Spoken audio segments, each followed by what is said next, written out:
Ahead on the Bleav in Steelers show, we'll tell you the best landing spots for wide receiver DeAndre Hopkins. We answer a listener question during our What Yins Think segment. Good morning, I'm Mark Bergin, joined as always by my guy, two-time Super Bowl champion and Pittsburgh Steelers scout, number 24, Ike Taylor. IT, it is good to see you this morning. I hope you are well. It's been too many moons since I've seen your face. Oh man, good to see you too. Mark just got off the sand pit with Ivan and a few of his teammates working out this morning. But we got a short and sweet podcast we talking about today, so I can't wait to get into it. Ike, I'm glad to see that you lived to tell the tale because I know the sand pit is no joke. Hey Mark, bro, I'm talking about, it works muscles that one you forgot you had, two that you didn't even know you had. One or the other. For real. It's the great equalizer, but Ike, we're going to start out with the news that the Steelers have signed outside linebacker Markus Golden. And I'm fired up this morning, Ike, because this guy went to my alma mater. He's a Mizzou guy. And Markus Golden, back in the 2014 season, when your guy was an undergrad at the University of Missouri, he was one of my favorite players to watch on the Missouri Tigers team. I'll tell you more about him during his college days, but has experience with the Cardinals, experience with the Giants. And this was one thing, it was a criticism I had, but the wrath of Khan continues. Omar Khan and the Steelers getting edge rushing depth behind TJ Watt and Alex Highsmith.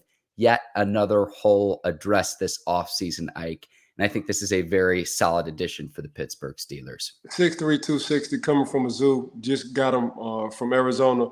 Markus Golden. Mark. Let's be for real. Since the time we've been on this show, I've never seen Pittsburgh been this aggressive in the offseason, ever. And that says a lot about the wrath of, like you say, Omar Khan, a.k.a. the Khan artist. He's trying to do this thing right now. And just seeing how Omar is moving, Mark, it's like he's trying to get that locker room to where it used to be when I played. Aggressive, violent on defense, depth on defense, competitive, and we was winning Super Bowls at the time. And I know Omar has two, but Omar doesn't have two as a GM. But God damn it, Mark, he showed trying to get it, and he's stating his case just off of the moves he's making, Mark. So Omar, in my mind, and it's just my personal opinion, on a mission. He on a mission. And for Pittsburgh, getting to the playoffs ain't good enough. He on a mission to get to a Super Bowl and to win it. So we shall see towards the end of the season. I've always said I had a good feeling from the beginning of the offseason leading to the draft, then after the draft. But, the draft just still continues, Mark. It's just like once do something, you'd be like, he going to chill. Then he wind up doing something else. You'd be like, all right, he didn't do enough. Then he wind up doing something else. You'd be like, oh, yeah, he on a mission for real. So time will tell, and we'll see the final result, Mark. But at the same time, man, on a mission. And him signing Markus Golden, that's just letting you know, man, like he just remembers back in the day how competitive, whether you was 3 or 4 on the depth chart, it still was competitive, and the next man always been up. Yeah, I'm going to pull up his stats right now for our viewers to see this so you can see his statistical production.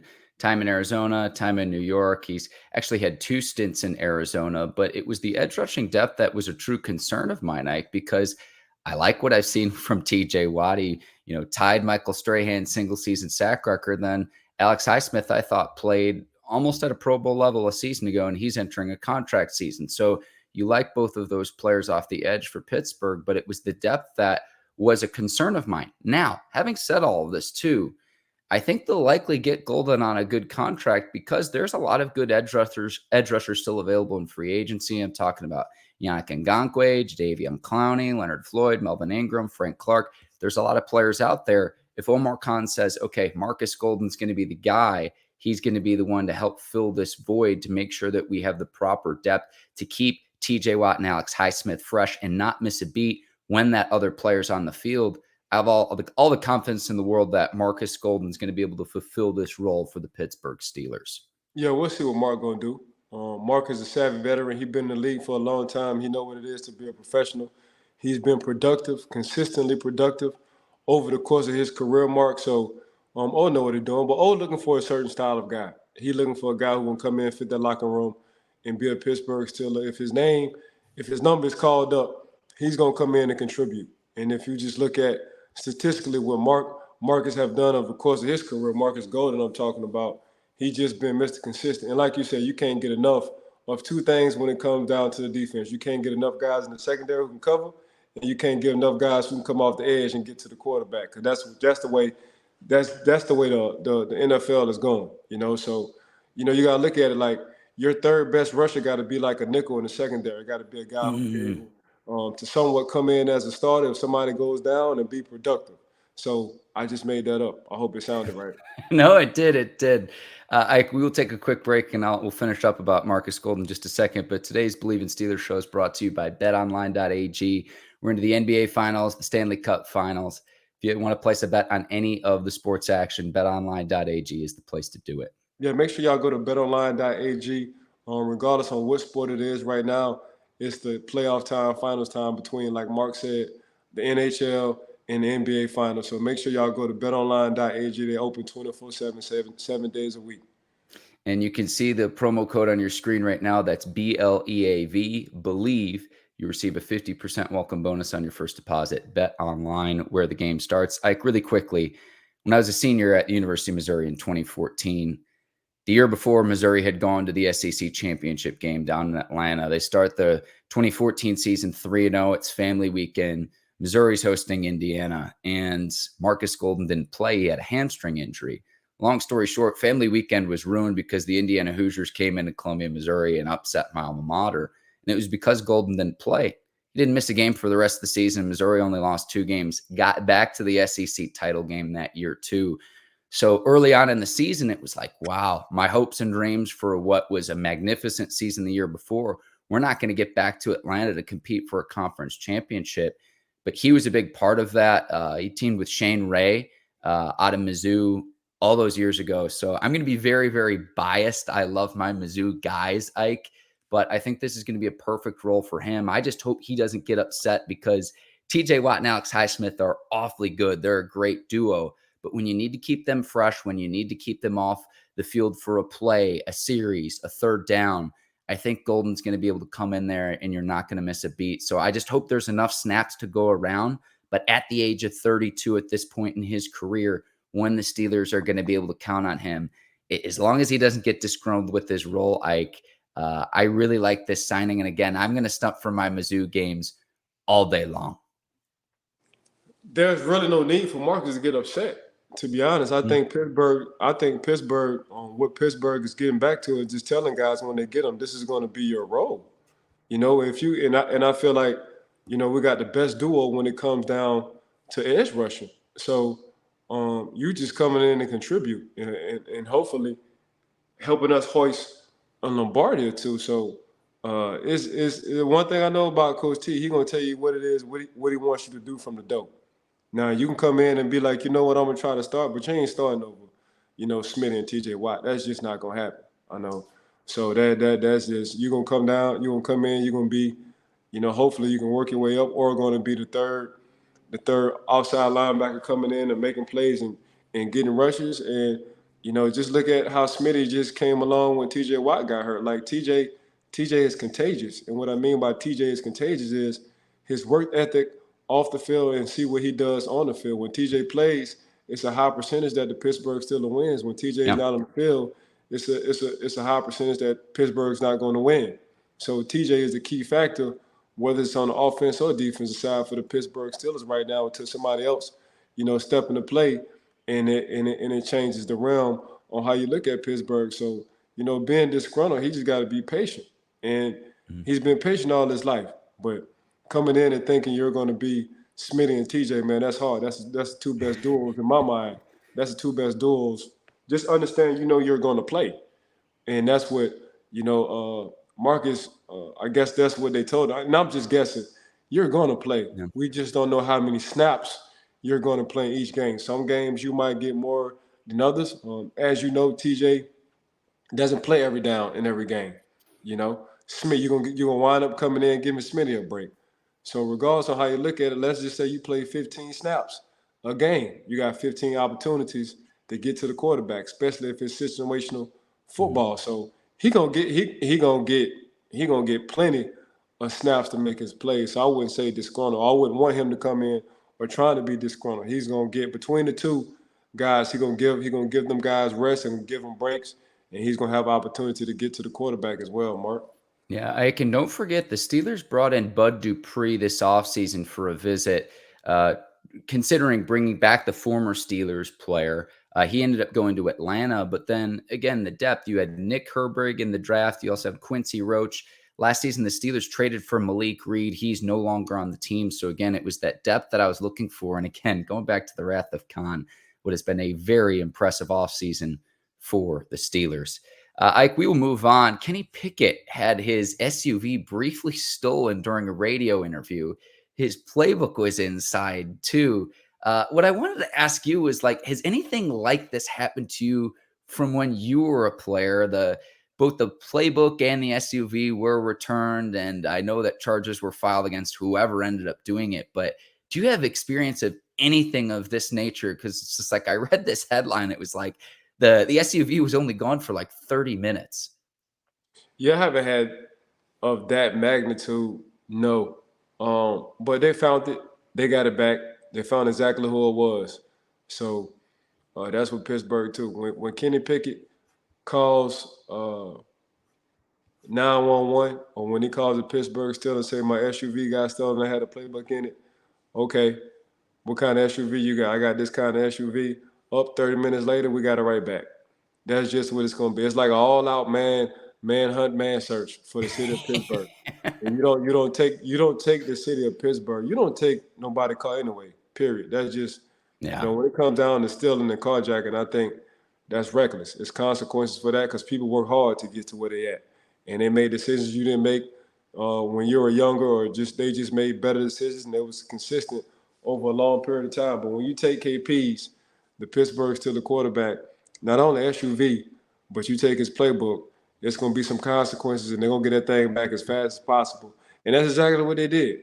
That's like taking the president watch.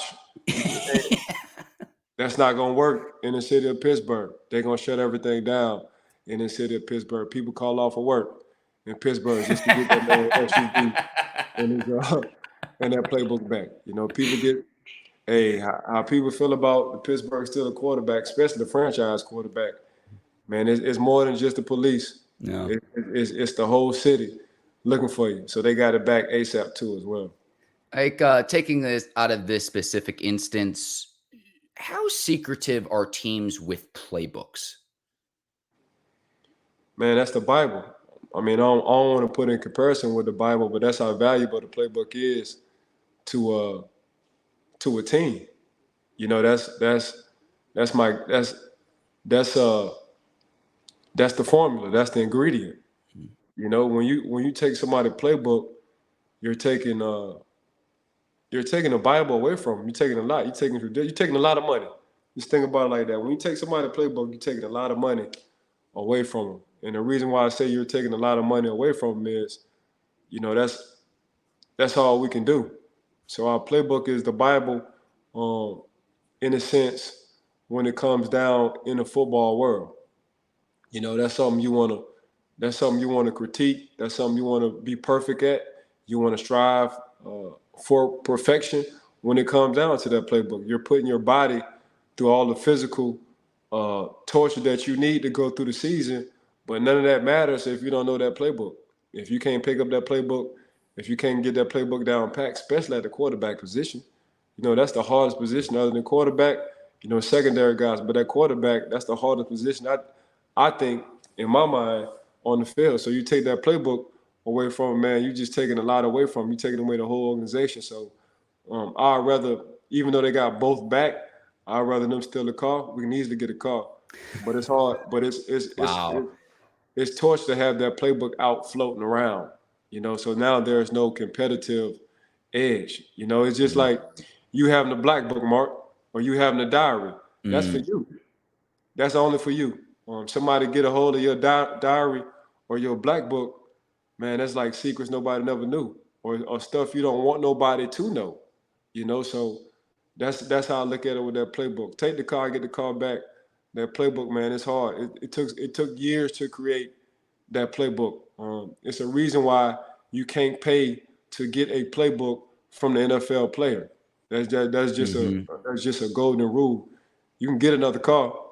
Kenny got the money for it, but for that whole organization, you can't pay to get a book like that back.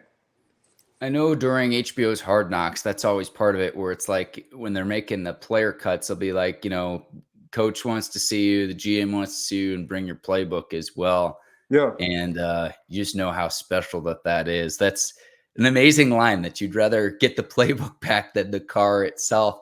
I don't know of any other professions, unless you had like a computer with like proprietary technology or something like that in it, to where that would be the case, where it's like, hey, we'd rather have this documentation than the car itself. Pretty incredible stuff, Ike.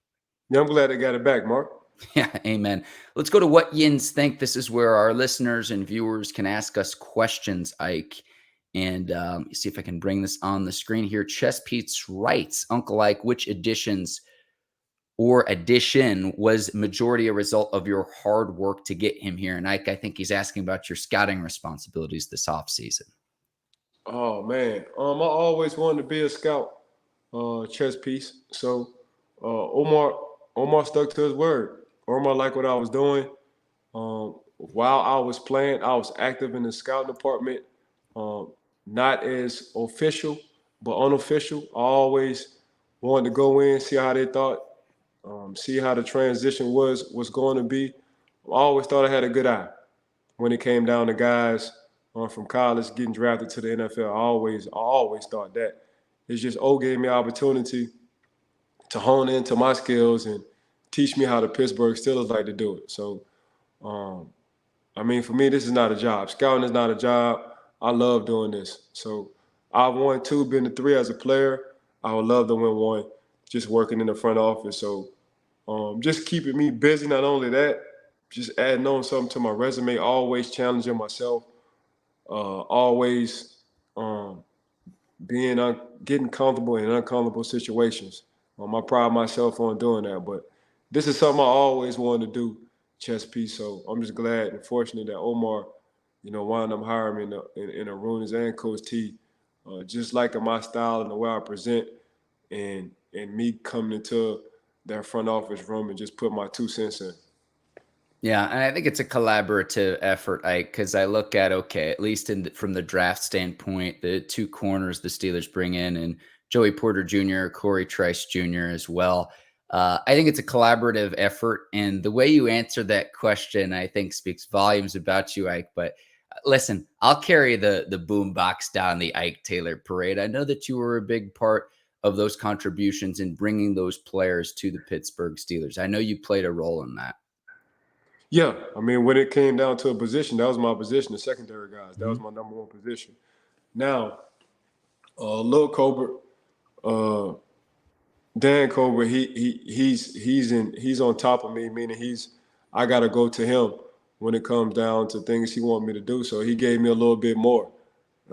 So I just respected that. The more he gave me, the better I felt that they felt I was getting comfortable and they was trusting my reads, my summary. So that's how I felt towards that. So yeah, this ain't work for me. When it comes down to scouting, Mark, this ain't work for me. You and I, before they officially made me a scout and working in the front office, we was doing our own little drafts and we was hitting. So everybody just pay attention. If y'all want to go back 3 years ago on Mark and I, when it came down to every position, the top 5 positions, and we having our own mock drafts, we didn't miss out on too many.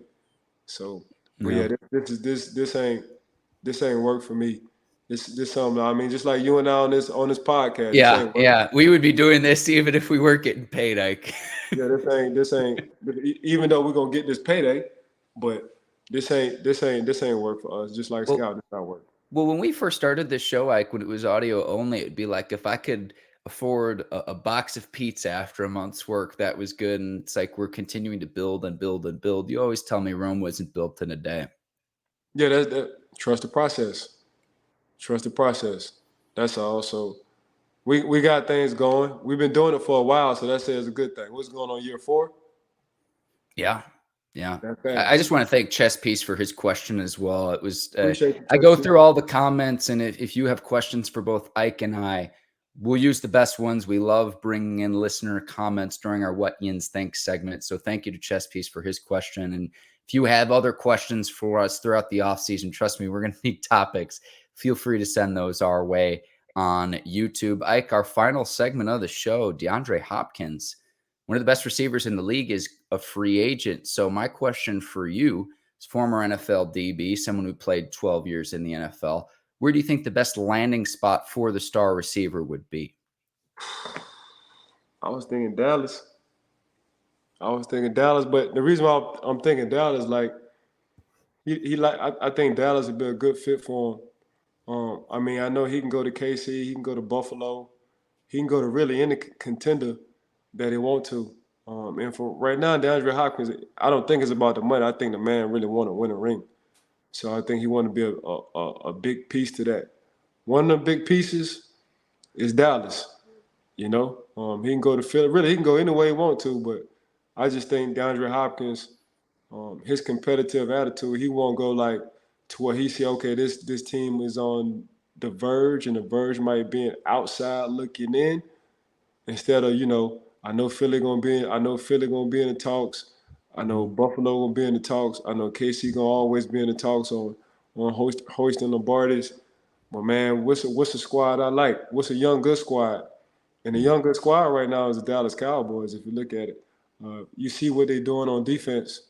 Their defense is locking in. They're getting some pieces together. They draft well. You can say what you want to say about Jerry Jones, but one thing Jerry Jones do well is he draft. He's a hell of a GM when it comes down to the draft. So you're looking at the missing pieces or some kind of depth.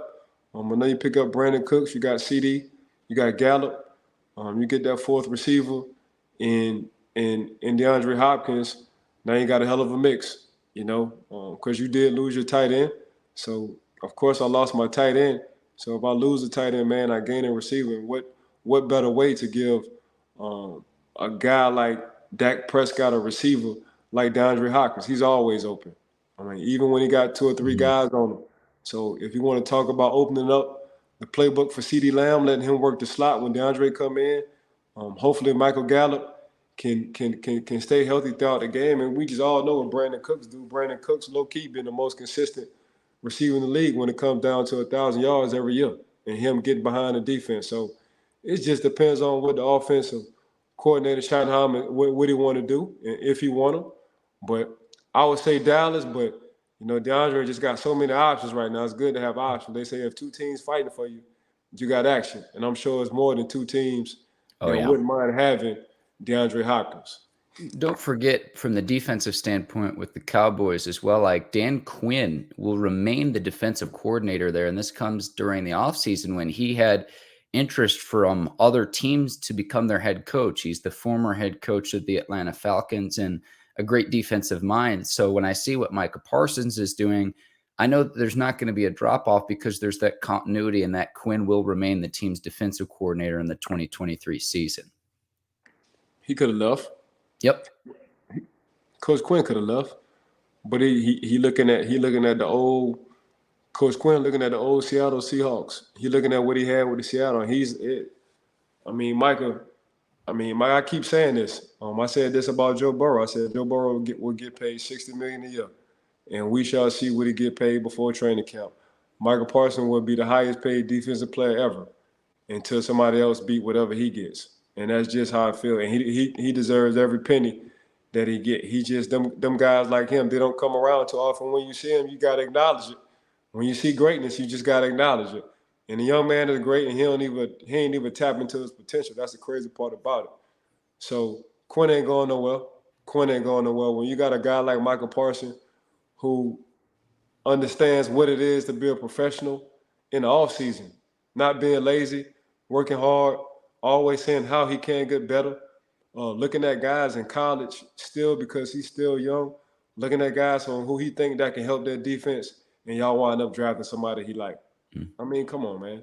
Then when you look at the linebacker position, inside linebacker position, you lock in on that and you draft. And then when you look at the secondary, you got your 1-2 punch you're looking for with Diggs and Gilmore.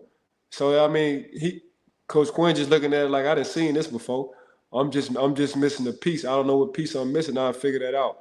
But that defense ain't gonna be the issue. So now it's just gonna be on the Dallas Cowboys offense. And what I mean by that is what Dallas do have to do on defense, they gotta control the run game. Because it's gonna be hard to pass on them, but they need to control the run game. So we'll see. We'll see. Given that this is a Steelers show, I think we've talked enough about the Cowboys. Few other landing spots for D-Hop. Right. You know I'm going to go here, and I say Kansas City. But reason being, you free up Travis Kelce, so you can't bracket him at the tight end position. You pair him with Kadarius Toney, Marquez Valdez-Scantling. Remember, Juju Smith-Schuster is now a member of the New England Patriots. So there's a void there, and we know what Patrick Mahomes can do with the star receiver with what he did pairing a few years back with Tyreek Hill. So I think the Chiefs would potentially be a fit. The Bills would be interesting too, because Stephon Diggs and DeAndre Hopkins would be an absolutely horrifying tandem. And I think they would be up there with the best receiver duos. I would put them in the same mix as Tyreek Hill and Jalen Waddle down in Miami. So two other spots, Kansas City and Buffalo. Yeah, I mean, he got options. He definitely got options. Like I said, I don't think it's the money for D-Hop right now. D-Hop ain't tripping on the money. I think that might be the third thing he's looking for when it comes down to a list. The first thing is a team and an OC and a quarterback. You know, who's the head coach, who's the quarterback. Then we'll talk about the money. Yeah, I can. One other thing too with Buffalo right now, only $1.5 million in salary cap space. Surely the Bills would need to free up a lot of salary cap space. But you've taught me this. It's more manipulating the cap and playing around with it than it is a true deterrent. You've taught me that in the years that we've done here, the Bleav in Steelers show, in terms of how front offices operate to free up money to be able to make acquisitions go after star players. Yeah, that salary cap is for us to talk about. For them owners, for them billionaires, man, they can shift, they can move that thing, they can move that line how they want to. It's just like Yeah. having a stop. It's like having a mobile stop sign. If I want a stop sign to stop 100 yards down the line, that's what I'm gonna do when I'm a billionaire. If I want a stop sign to stop when you pull up, that's exactly what it's gonna do. So they got the luxury, they got the options to move that cap how they want to move it. Ike, I want to say you're the absolute best. I want to thank you, today's presenting sponsor, betonline.ag. I want to thank the Bleav Network. Check out all the great shows and content that the network produces. I want to thank the listeners and the viewers for taking time out of their day to give us their time. I hope everyone had a great holiday weekend. Yeah, I want to appreciate you, Mark. I want to appreciate Bleav in Steelers podcast. Man, please give a huge shout out to betonline.ag for rocking with us since day one. Make sure y'all subscribe to our YouTube. Give us a 5-piece all day, every day on Apple Podcasts. Want to thank everybody for tuning in and just watching Mark and I each and every day, every time we post. Appreciate y'all. Love. For Ike Taylor, I'm Mark Bergin. Thanks for watching the Bleav in Steelers show. We'll see you next time. Until then, take care. So long, everybody.